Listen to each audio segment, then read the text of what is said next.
I forget the question. Cool.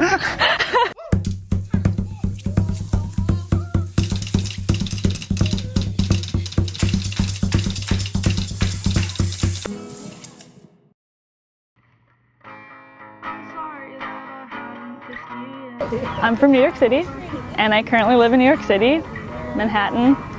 It's my home. I studied classical piano for like 10 years, and I took bass lessons, electric bass, in 5th grade for a couple years, and then everything else is self-taught pretty much. I like figured out guitar from there. When I was in 5th grade, my aunt's boyfriend wanted to teach me bass, and he lent me a bass, which is still the bass that David uses in our band now, and it's on loan.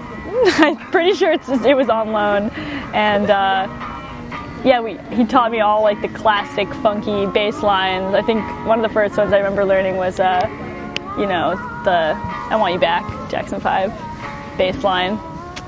Some of that stuff. It was like every Friday for all of 5th grade.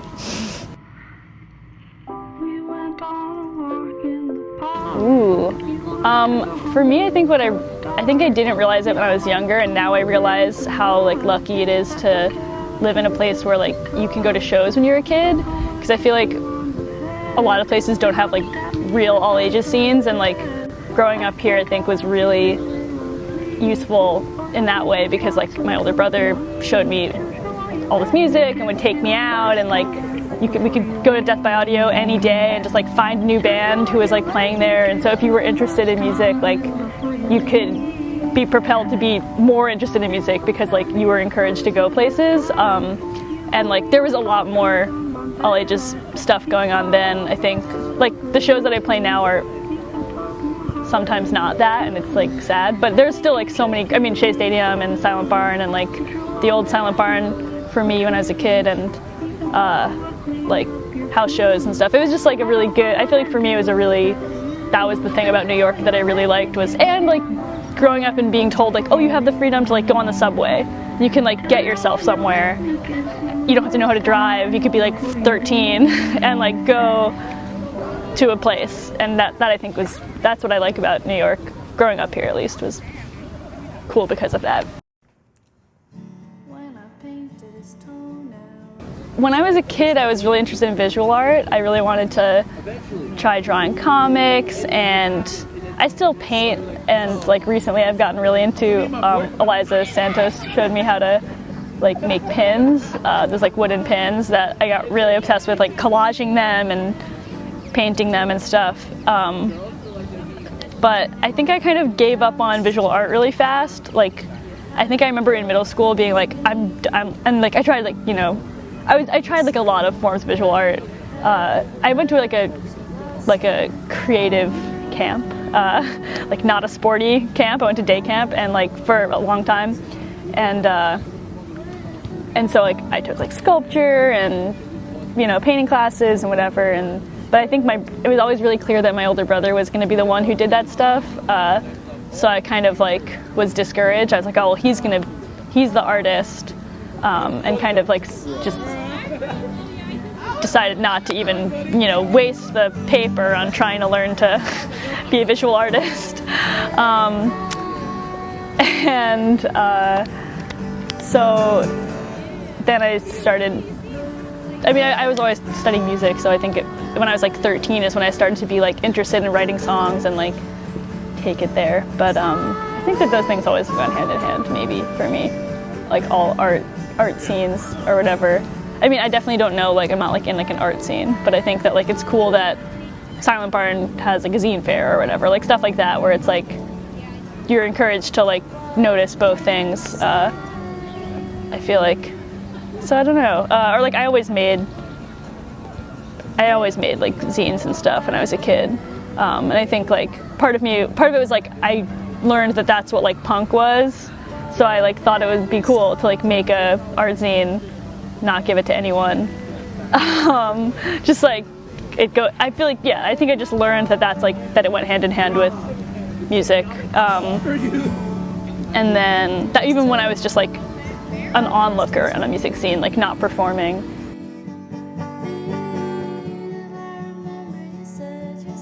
I make these pins and I sold them on tour, and like I made zines. My first tour I made like comics zines and like brought them, and you know, that was my merch. So I feel like I definitely do it to the, I think that's as far as I want to take it. I mean, me and Alyssa and Gabby were talking about like making a comic blog. We like got the URL, the Tumblr, and we never put anything on. We scanned like a bunch of art and we never put anything on it. It might have died on like Alyssa's old computer, all of our comics. I mean, we have them, but like all the scans might have died. But yeah, I mean, I'll always like make art. I don't know. I think it's kind of nice to have one thing that's private, like to have the comics be just for like me and my close friends.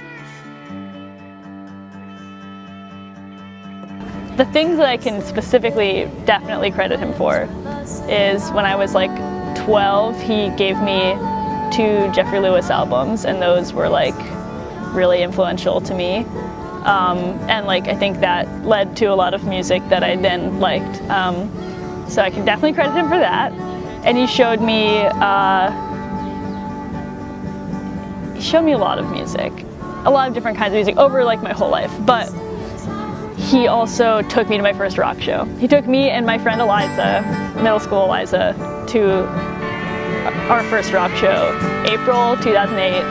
It was like towards the end of 8th grade, and it was his friend's band playing, and then the other band that was playing ended up becoming my really good friends, and still are, which is like No One and the Somebodies and Turbo Sleaze, those guys who you've probably seen. But so that was like huge life-changing experience. And then he would also take me to like, he took us to like every show, because he was like a little older. It was like, you can go if Owen's there kind of thing. So that was nice. I thank him for that. My brother was the one who pushed me to work for Showpaper also. His friend Julian worked there, who I worked with, who was in this band that we would see them all the time, called Fiasco, and they like played every weekend, and it was like, my parents were like, why do you gotta see Fiasco again? You just saw them 2 weeks ago, you know, like that kind of band that you just like love seeing.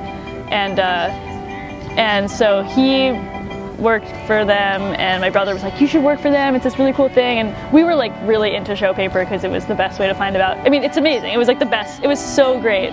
Oh, just like literally every all ages show in one thing, and you could just be like, oh, what like 10 things could I go to tonight in New York City, and you could go to like 3 of them if you wanted to. Or it was really cool. And so Owen told me to work there, or help me kind of get it to happen, and then me and Eliza both worked for them, and Lauren also worked for them. We all 3 of us, it was like us and Julian and Zilka and Jack, and so it was like 5 people, and we literally for a whole summer just like booked, it was like these 5 teenagers' job to book all the shows to fund Showpaper. Like it was like all the fundraiser shows, you're like, we had to like get bands to play for free basically, and like make it happen at least once a month. And so that was like a really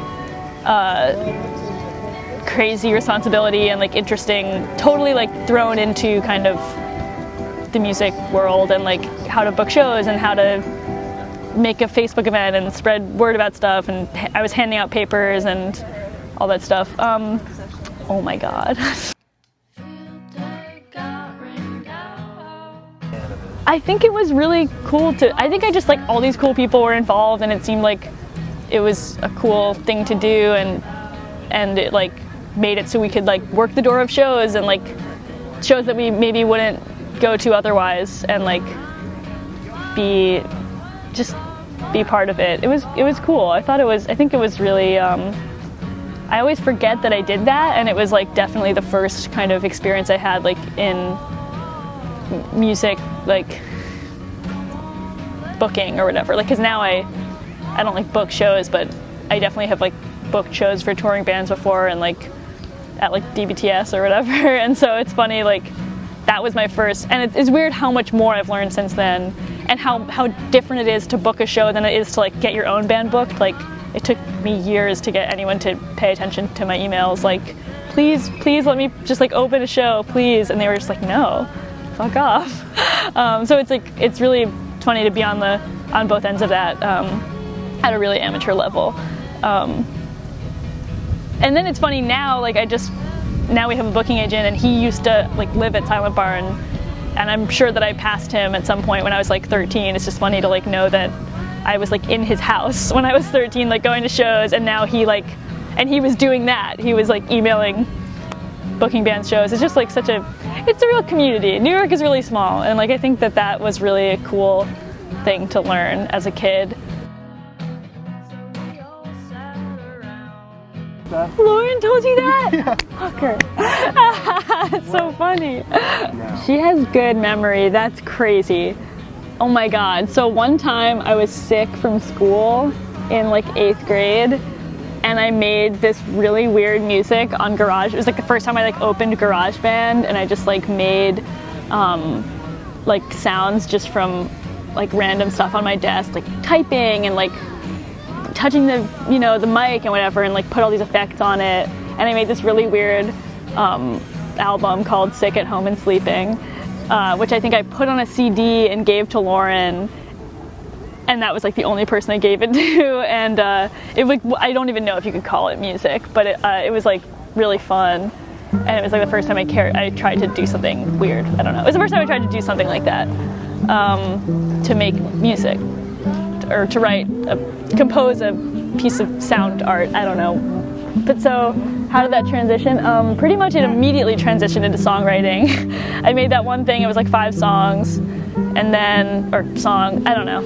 And then I made this other thing, like maybe 6 months later, I recorded like a guitar thing. I recorded guitar onto GarageBand and like messed around with doing 2 tracks of guitars, like, oh, I could like play guitar here, and then I could play over it on a different track and do something else. It was like exciting to me.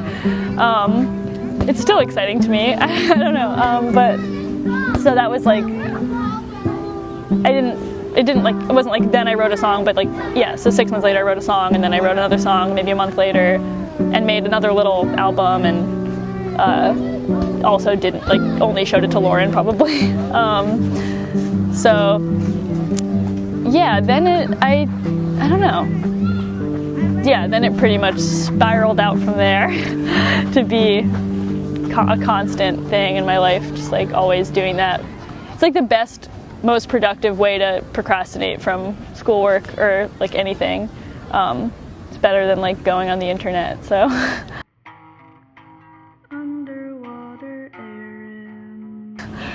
I know that the first album that anybody heard was, I think it was called Much Ado About Fucking, which was like, I wrote it was, I think that was the name of it, the first one, when I was like dating Aaron, and I like made an album about starting to date him, and it was like, not an album, but whatever, made a bunch of songs, put them online, and I showed them to him.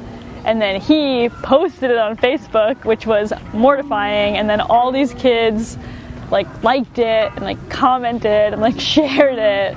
And then I was like, there's like a stats page on Bandcamp, and you can see like how many people are listening and downloading, and I was like really freaked out because it went from like 0,0,0,0 to like 20 or 40 or whatever, and I was like terrified. But I definitely didn't, or I was like excited and terrified. And then I got a show booked after that. It was like, I mean, because of that, I think 6 months later, the kids at Porches were following the Bandcamp, which was like so cool.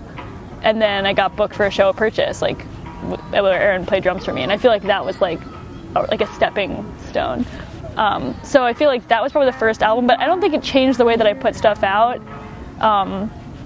Gotta say, like, that album's like super personal, so listening back, like, it's really crazy. It's like amazing to me that I even sent it to Aaron. It's like crazy. But it is like, I mean, of course I did.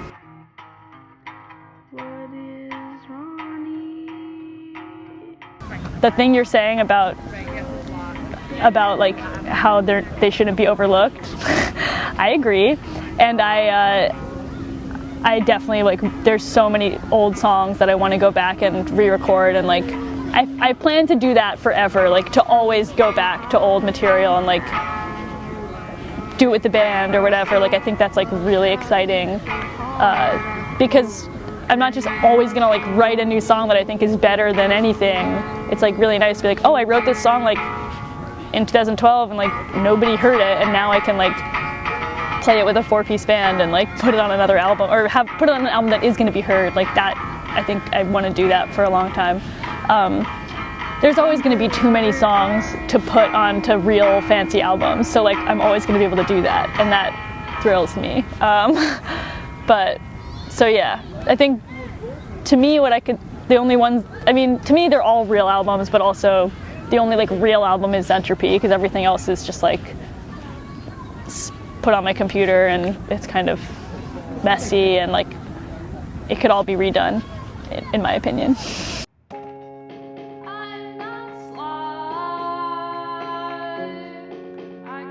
Also, just even what you're saying about like following a discography as it comes out versus like after it's all been made, like even after the first, like after people heard Much Ado About Fucking or whatever, and then people started following the really small releases that were not including Zentropy, like the non-studio stuff that I continue to put out. It's like, I think it's nice because, yeah, it's true that they're more flippant releases. It's like, oh, here's another album, and then like, oh, here's another one a week later. It's like it's not like this is the next release from Frankie Cosmos, but there's no like hype or whatever. And so it's kind of nice because it's flippant, if you do find a song that moves you, it's like, oh wow, like it's exciting. It's like you found this one song amidst all this junk or whatever. I mean, you don't have to like all of it because there's so much of it, and it's like a diary, you know. It's like you could read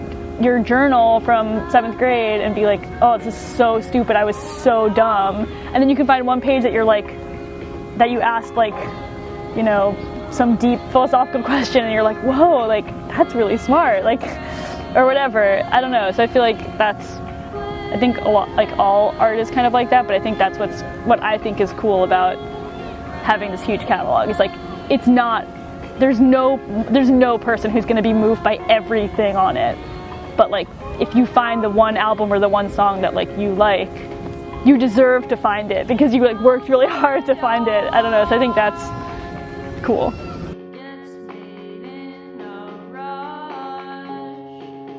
I don't remember. I really wish I remembered. It was so life-changing. It was like, okay, there was MySpace. I had a MySpace first. It sucks. It's still there.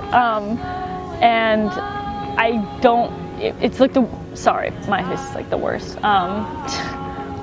But no, just MySpace like is not, it was clear that like there was an end of an era of like that being the place that you listen to music. I mean, I did use MySpace for a lot of my childhood to find out about bands. It was like, oh, like this band I like is friends, it has this other band and they're top 8. I'm gonna click them and then I'm gonna find out about this band. You can like listen to their music and then you can see who they like, and then you can go to their listings of their shows on their MySpace. Like MySpace was great growing up. And then there was a point where I realized like it wasn't the way to stream music anymore, and I started noticing that all these bands had Bandcamps. I wish I could remember like the moment that I figured that out, but I was like, oh, this is like a really easy way to actually release like an album and sell it, which is like, or whatever, like have it be like in the context of like it's a release, versus on MySpace it's like just streaming. It's like, oh, you can put it for download. And actually when I first made Bandcamp I didn't understand that, so I just had all these links to Mediafire links. So it was like I would put the album up for streaming on Bandcamp, and then I would put a Mediafire link underneath it being like, if you want to download it, like click this link. I don't remember when I figured out how to use Bandcamp, but it was a long process. Still learning, and yeah, it was just cool. It just like made you feel really legit. You're just like, oh, I put out an album, check it out, and you could like send it to your mom or whatever, and she could like send it to her friend, and it felt really real. And it like you can like use it to legitimize like any stupid song you made. You just put it up, and then it's suddenly like not nothing. It's something. Whether or not anyone hears it, it feels like someone hears it because you're putting it there in the world, which I think is like just a special thing about the internet in general. Like I think that's how people felt about like LiveJournal or Facebook even. It's like whether or not people are like reading your status or liking your status, like you took a thought and you like made it a thing that's in the world. I don't know, it's just it's a very new generation feeling. The first time I met Aaron was in 2010 in the fall when he had just put out with his old band. He had just done a tour, I think, with his album Porcupine by Space Girls Cowboys, and I think that was around when I met him, and I had heard his music. I had followed his music for a couple of years, and he was friends of friends and like friends with known and somebodies, and like their roommate Sam had like showed me all his music and downloaded it on my computer for me, and like I got really into it. And then Steve was like, "Oh, you want to meet like Aaron Maine?" And like I like met him like outside my house because he was getting a ride from Steve, and I went downstairs with my dog and was like, "Hi," and had a big crush on him. And then a year later we met again and rekindled the flame.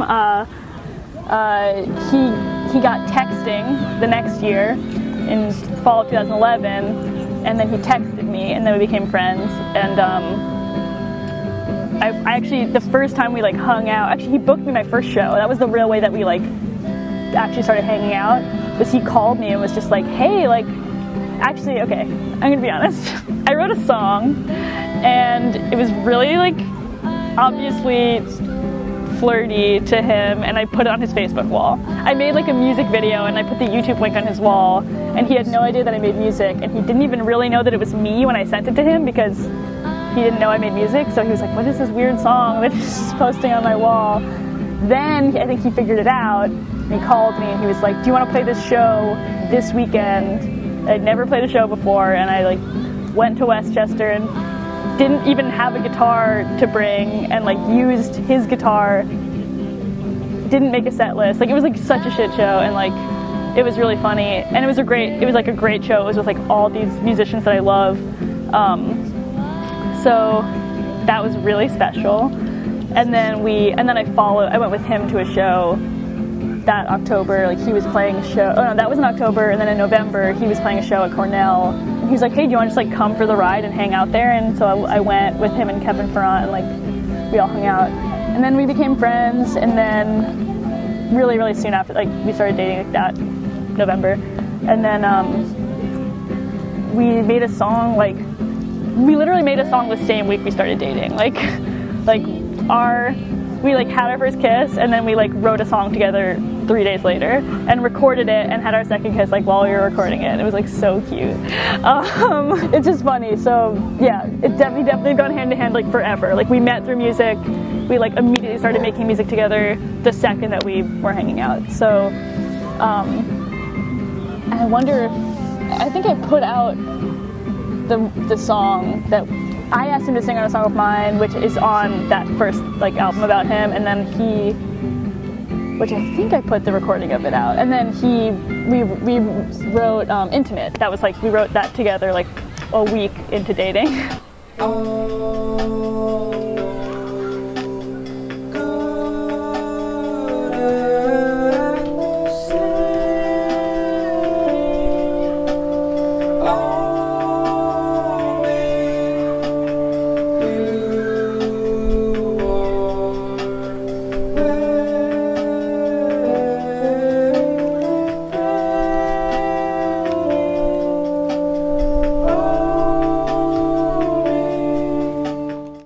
And recorded it.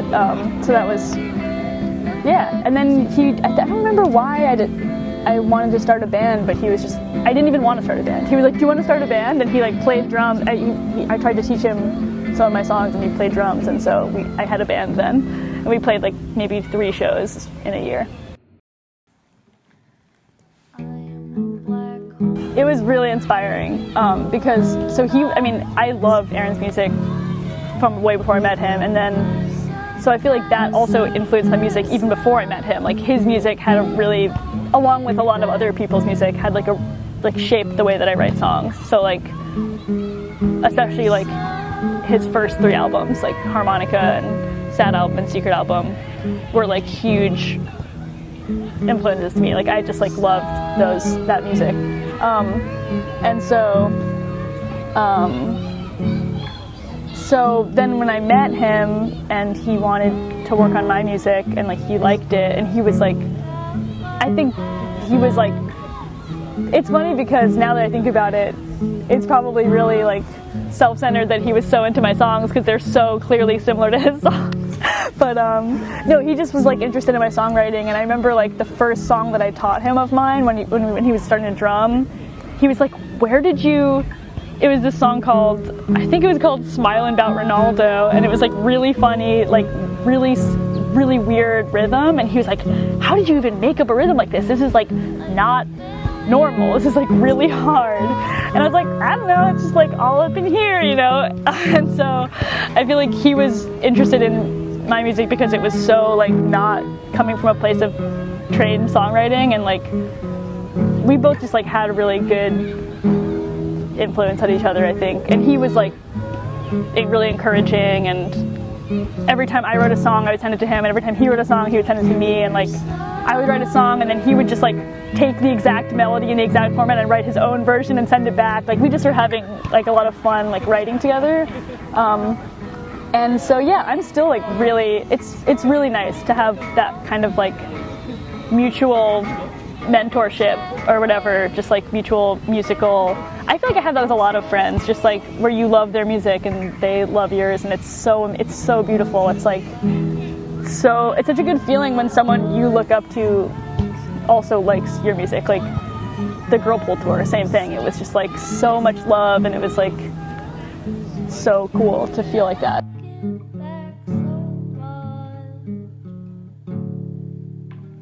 I don't know. I think it's partly just like that's what I write about because I like hang out with my friends and like I love my family. Like I write about those things, but I also, or my boyfriend or whatever. But I also think, I don't know. I think I'm really, I feel really grateful to have friends that are musicians and that are supportive, and like I can't even think of examples where I like talk about like someone I know in a song, but I definitely like will get really inspired by hanging out with one person, and like definitely like put their name in my song or whatever. It'd be like, oh, I've been hanging out with this person, like I'm gonna write them like a line about how I'm gonna go like meet Alyssa, like write a line about it or whatever. Or like being on tour with Gabby, like the first tour with her, I like wrote a lot of songs about. I wrote a lot of like stuff in my notebook about it. So I think it just kind of turned out that way. But I also think it's really fun as an audience member. Not that I think about this when I write it, but I definitely just in line with what we're talking about. I think it's really fun to be able to figure out who's friends with each other. So like, I love like that people can tell that I like am obsessed with Krill. Like I love that someone who's paying attention can be like, wow, Greta like loves Krill, you know, and like be able to see that I'm inspired by them and like referencing them or covering their song, and then go to a Krill show and hear Jonah like put the words Frankie Cosmos in to the song when he plays it or whatever. Like that happened, and it was like so cool. I was like, oh my god, that's so cool. Like we like are just by chance like making this amazing like reference for people to see and like think is funny, and also it's like it's your friend, so it's like fun. But I don't know. I think it's cool when you know who's friends with each other to be able to tell who's inspired by each other too. Like I feel like with me and Eskimo, you can tell that our music changed when we met each other. Both of our music changed.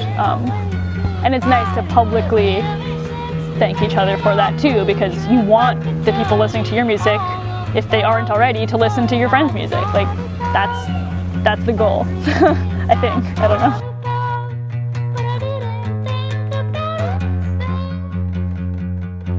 I write fiction all the time, but I definitely didn't do that actually no, I've always written fiction, but I definitely have changed the way that you're right, I've definitely changed the way that I write about real things, because I want it to be perceived as interchangeable with the fiction, also, for example, I live a happy life, but a lot of my songs are really sad. And like people will be like, oh my god, like did you guys like break up? Like this album is so sad. And you're just like, oh no, it's actually about like my friend from middle school, but I just like changed it for a whole album and wrote about this one time that I was like, I'm making this up, but like if you could just pick one like moment of your life that like affected you, and you could write about it a million times and put it in different situations and like use new characters, and I feel like that is really, I mean, so much of the album that's coming out in April is like not at all about my life now. It's almost all about the past and like past relationship and like past friendships and stuff, and like it's funny because it is now like seen through the lens of like, oh, is it about Aaron or whatever, but I definitely like hope that people take a lot of what I write with many grains of salt, because it's like a lot, like there's probably in every song that has reality there's also fiction often too, but except for like there's probably no fiction in Embody, there's literally no fiction in it at all, but like I don't know, I forget the question. Cool.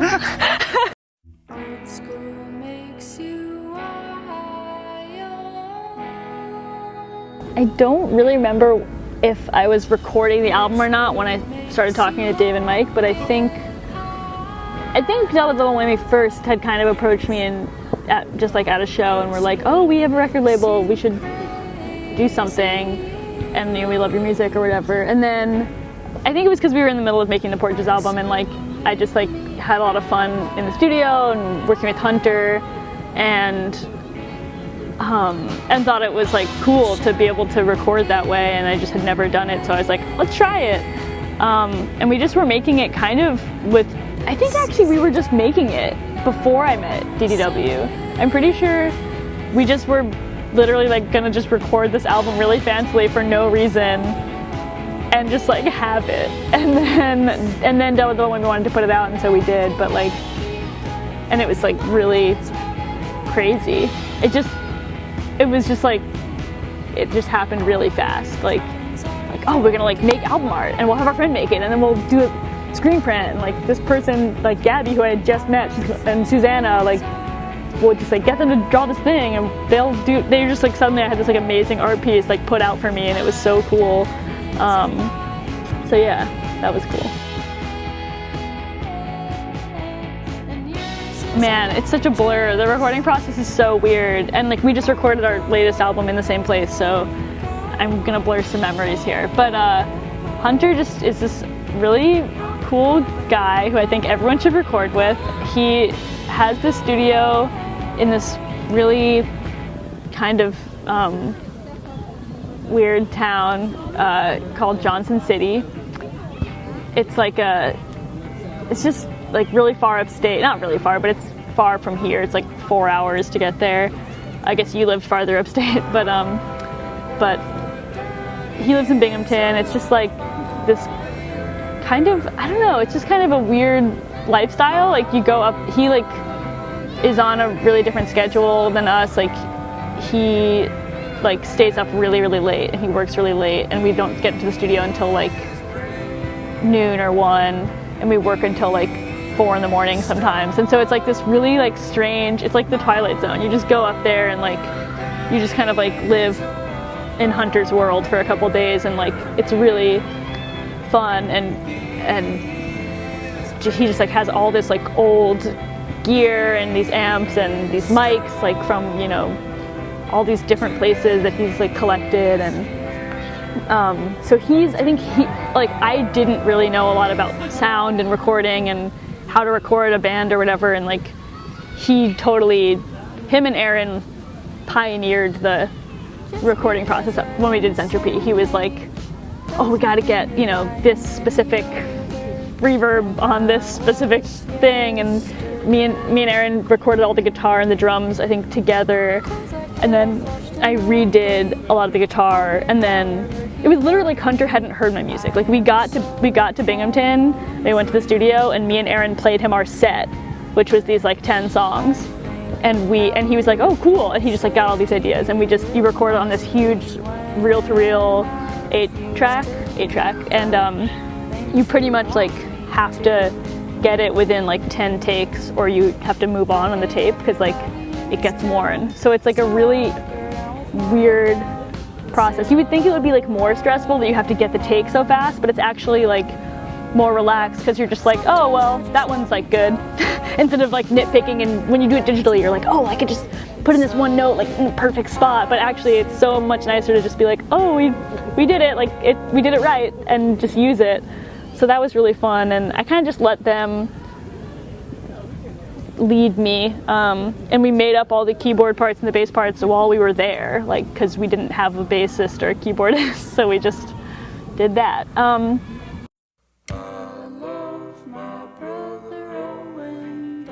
Zentropy is, I think I made up the word while I was in the studio there, and it was kind of about succumbing to letting them control how it was going to sound, because I didn't like have the vocabulary or the knowledge to control it, to be like, oh well, actually I just didn't know what I wanted it to sound like. So I wrote it in my journal. I don't remember, like I think I just thought it was about kind of, Zentropy just meant like accepting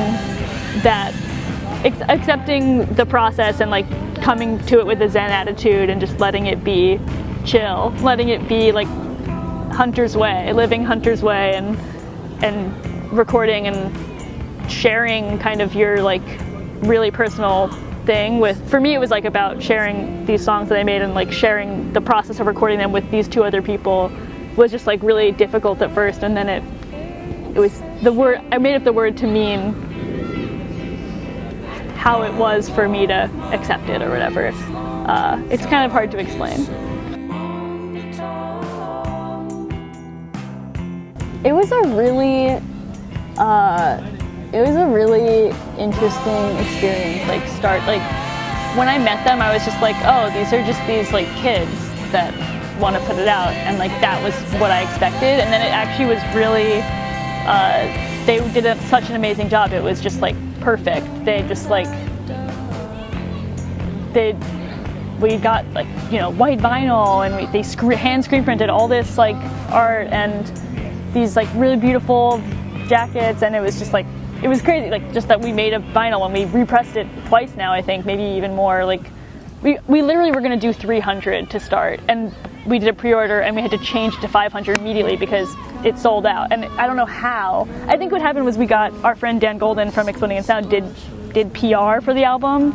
Yeah, Double Double Whammy just like did an amazing job. They just like made this, we just like worked together and like made this art piece, and we were all so excited about it. And like it was so weird. It's a one-sided vinyl, like it's not even long enough to be a full-length record, and like it fits on one side, and like it's cheaper that way, so we just like did it. It's just really strange. It was a really weird process. I just like learned about it from that. That's like my only experience with putting out a record so far, and like it was great. And I think that from there they like we all like made money, and they were like, oh, we could put out another record. We could, you know, get a bigger PR campaign. Like I know that they're definitely like doing so much more and bigger things now, and like I definitely am glad. What happened was, I mean, honestly, we made Zentropy in a week total. It was like we went up for maybe 2 days at a time, and I think we went 3 times over the course of a couple months. So like it wasn't like penetrating my everyday life other than that. So the rest of the time I was in school. I think I was in school when I made it. I was, wasn't I? I think I was. And so I was somehow in school. I don't even know how anybody goes to college full time ever, even when they're not making an album.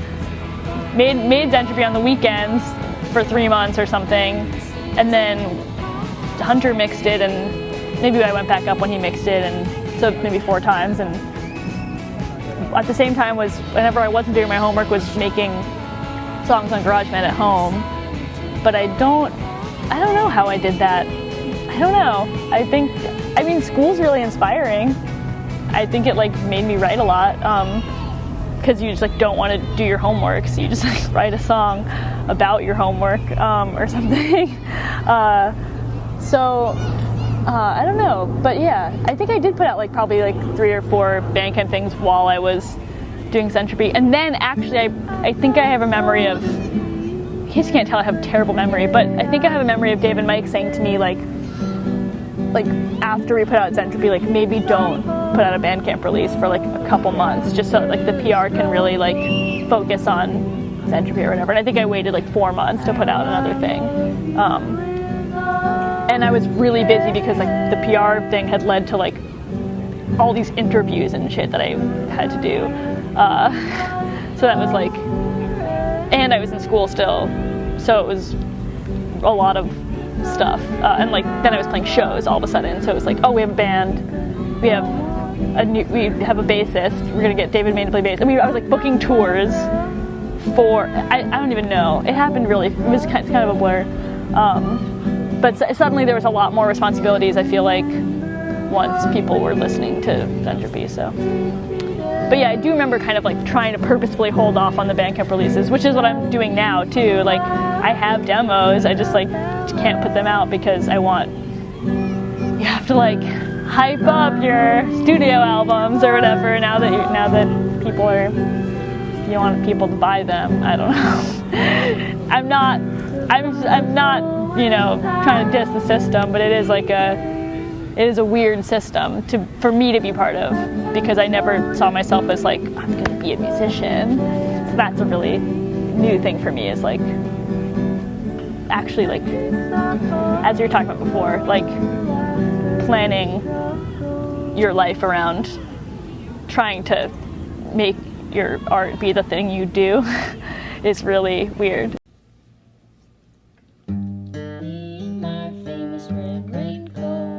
Thank you. I am an easy target for trolls and haters. I think I'm resilient because I just don't care.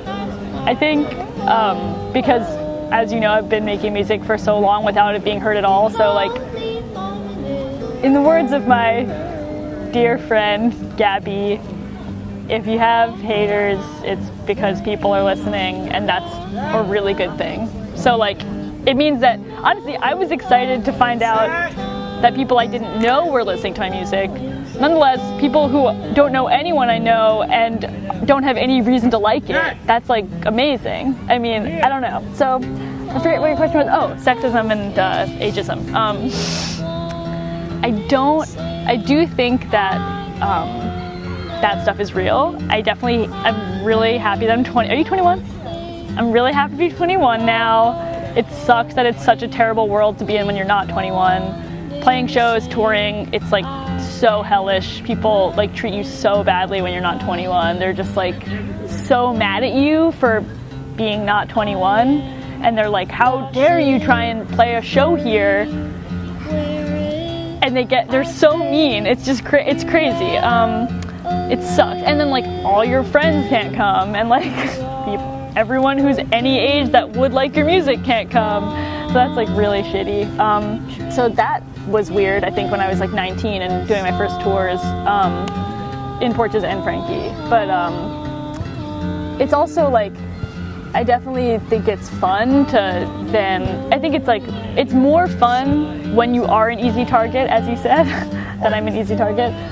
It's more fun to succeed, because when you do play the show and they're like so mean to you for being underage and being there, or they like treat you really weird because you're a girl or you're the only girl playing the show, it's really fun to then play a show and have everyone be really into it, and all these people show up for you, and like at the end the venue's like, wow, like thank you so much for like making us so much money, and you're just like, told you, like fuck you. I don't know, like I think that is like more exciting when the odds are against you, or like they're giving you like weird feelings. I definitely think it's like really hard to be a girl in music. It's obviously almost all women, like, I think, face that, where it's just like you're an easy target. And totally unrelated, but like, let me get to that later. You'll get a kick out of it when I do say it, because it's about what we were talking about earlier, but like, you know, people treat you really weird when you're a girl and you walk into the room. Like, I find myself purposefully trying to carry the heaviest looking equipment. Like, even though when we were on the tour recently, like, the hardest thing to carry, I think, is like the drum gear, because it's like really pointy and like it's like you have to hold it at a weird angle, and like you can really only hold like 3 or 4 pieces at a time without hurting yourself. And you have to hold it with your hands, and like, so if you walk in like holding 4 pieces of drum gear, it doesn't look really heavy. So instead of actually being helpful with the heaviest thing, which is like, or the hardest thing, which is that, I would always be like, no, I'm gonna carry the bass amp in, because like I really want to look really strong, so that when I walk in, the people know that I'm not just like daintily helping carry the little things. Like, it's weird how much you have to assert that you're important when you walk into a space, like, especially not in New York. Like, you have to be like, I'm playing, and like, I'm in charge, I'm the person that you have to settle with at the end of the night, and I'm the name on the contract, and like, if you have a question about sound, you ask me, and all that stuff. Like, I feel like that, it's like, you really have to work harder to assert that, I think, when you're a young woman. But then there are other times when like, you have to try not to take stuff too personally. Like, I've had funny like moments where I'm like really mad, like some guy asked me if this was my first tour, and then I realized, like, well, it kind of makes sense, like, probably because I look like I'm like 12, like, it seems like it's my first tour. It has nothing to do with like my skills or like the fact that I'm female or whatever. I feel like there are times when I have to hold back like my immediate response, which is like, that's sexism. It's like not sometimes. Sometimes it is.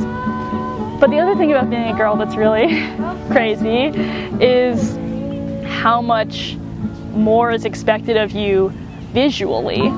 Speaking of branding, we were talking about branding earlier, and how it's so stupid and so complex, and I think it's way more expected.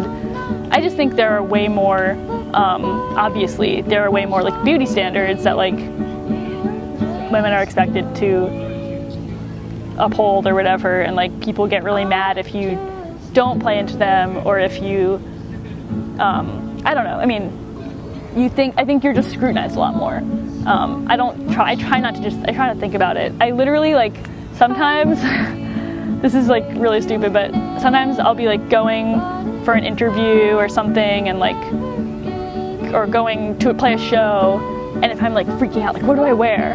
I'll literally just wear whatever I wore the day before when I wasn't thinking about it so hard, because it's like, that's what I know that I would wear any other day. Like, instead of like, I think that's like a really good trick, because otherwise you'll just be like, I don't know, it's just like there's so much more shit for people to think about you, like, and I don't know, I've also learned like the clothes I'm most comfortable performing in, or like, I loved when I had longer hair, like having my hair in 2 braids, because it's like, doesn't get in the way of my guitar or like carrying my equipment.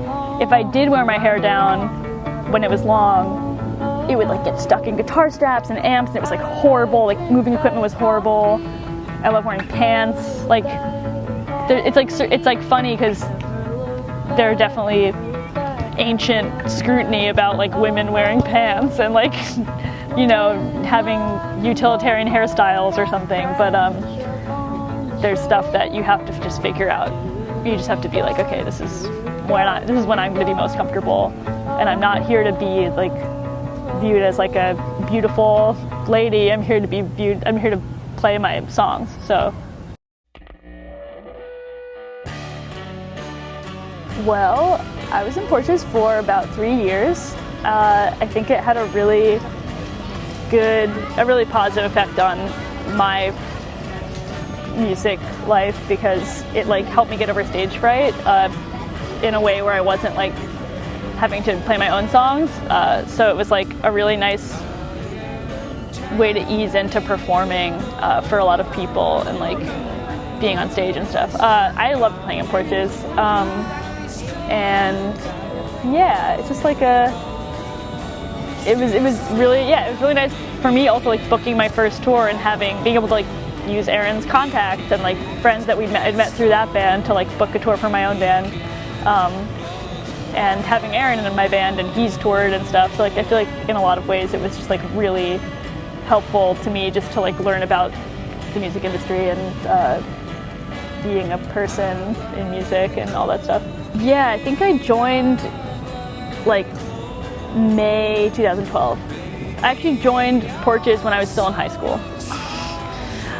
Yeah, so I think I guess my first show with them was the summer after senior year of high school, because they'd been a band for a while, but their drummer and their bassist kind of like weren't into playing anymore, and they like actually the first time I played with Porches was in like I might have even been 17. I was definitely 17 when I first played with Porches, because I remember the first show, me and Aaron were on the way up to Purchase and they were going to play a show, and his drummer called and was like, I'm not coming. Or Aaron called the drummer and he like wasn't going to come. And Aaron was like, damn, like the whole band's going but we don't have a drummer. And so I was like, I could play the drums, like probably. And Aaron was like, no. I'll play the drums and you sing the whole set. And I was like, I don't know like the words. And so I like learned all the words, or like I like wrote out on these big pieces of paper, and I sang the whole Porches set with like Aaron, Kevin, and James Ryan, the old bassist, and Saya, and they were the backing band and I was singing, and it was really, really weird, and everyone was really mad because they all wanted to see Aaron perform, obviously.